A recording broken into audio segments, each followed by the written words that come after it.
அஸ்ஸலாமு அலைக்கும் and hi. இந்த வீடியோ பார்த்தீங்கன்னா மணி எலக்ட்ரானிக்ஸ் போனப்போ நாங்கள் எடுத்த வீடியோ. கீழே ஃபுல்லாக ஃபர்னிச்சர்ஸ் வச்சுருந்தாங்க. அங்கே வந்து நாங்கள் பெட்டு பார்த்தோம். நார்மலாக வந்து 6 6.5 தான் சொல்கிறாங்க. நானே 5க்கு 7 வச்சுருக்கேன். அதோட கொஞ்சம் பெருசாக பார்த்தீங்கன்னா இன்னும் பெருசாக வேரியேஷன் இல்லை. இந்த ஹைட்ராலிக் பெட் வந்து ஸ்டோரேஜ் வச்ச மாதிரி இது ஒன்று தான் இருக்குதுன்னு சொன்னாங்க. 32 அதுலேயே ப்ரைஸ்லாம் கொடுத்துருந்தாங்க. அதனால நம்மளுக்கு கொஞ்சம் ஈஸியாக இருந்தது. ப்ரைஸ் இல்லைன்னா அவங்க இஷ்டத்துக்கு மாற்றி மாற்றி சொல்லுவாங்க. இது ப்ரைஸ் போட்டதால் நம்மளுக்கு கொஞ்சம் ஈஸியாக இருந்தது.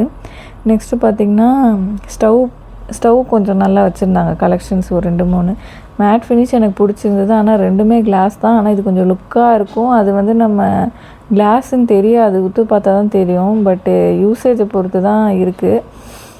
எது வாங்குகிறோன்னு சொல்லி ஃப்யூச்சர் வீடியோஸில் பார்க்கலாம். நெக்ஸ்ட்டு சாப்பிட்லாம் ரிச் வந்துடணும். இப்போ வந்து கொரியன் சீஸ் பண்ணி எங்களோட ஃபேவரட் ஆகிடுச்சு. புதுசாக வந்து இந்த லோடட் ஃப்ரைஸ் ட்ரை பண்ணியிருந்தோம். ரொம்ப நல்லா இருந்தது. 220. தேங்க்யூ.